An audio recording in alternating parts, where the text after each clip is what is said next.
Has the president spoken to Mayor Adams since the NYPD became involved in dealing with them? Understand the question. Don't have anything to read out as far as a conversation with the mayor from the president, but I think we've been very, very clear about what we're seeing on the ground.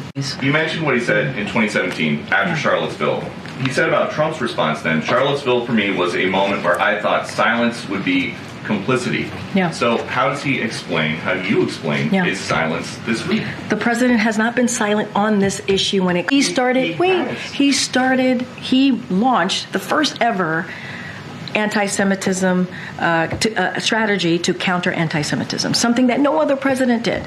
No other president did. A school building at an Ivy League campus got taken over. And we called that out, and we said that is not peacefully protesting. Taking over a building at a university or college is not peacefully protesting. And we've been very clear.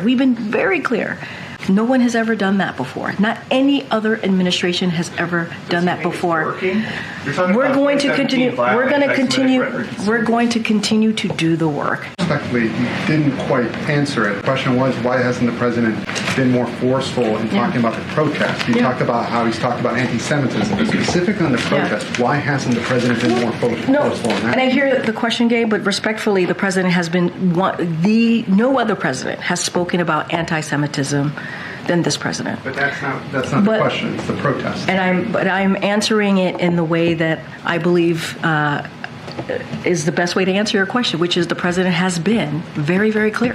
He's been clear about this. He's taken action. We want to make sure that we are dealing with this, not just words, not just speaking out, but taking action. I understand that President Biden historically has spoken very forcefully about anti-Semitism. But this week, he's not. He's MIA. Is he that worried about losing the youth vote with these protesters? No. Young people. I have to say what I have to say, and just give me a second. So I'm not going to speak about somebody's doorbell. Is that a doorbell? Alarm. An alarm. Okay. All right. The president has taken a lot of policy actions here that he knows that young people care about. And a lot of those actions are popular with those young folks, whether it's giving a little bit of breathing room with student debt relief.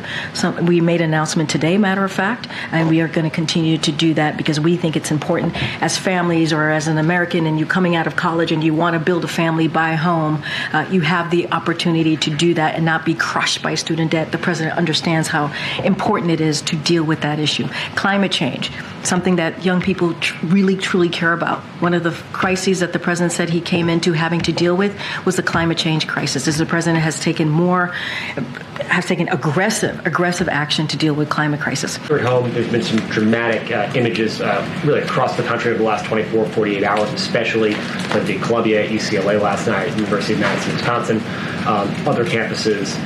Has the president been monitoring this, and why have we not heard directly from the president about these protests that have taken over institutions of higher learning across the country, the police responses, instances of violence? Why have we not heard directly from the president? So just a couple of things. The president is being kept regularly updated on what's happening. As you just stated, across the country, he is monitoring the situation closely. So is his team.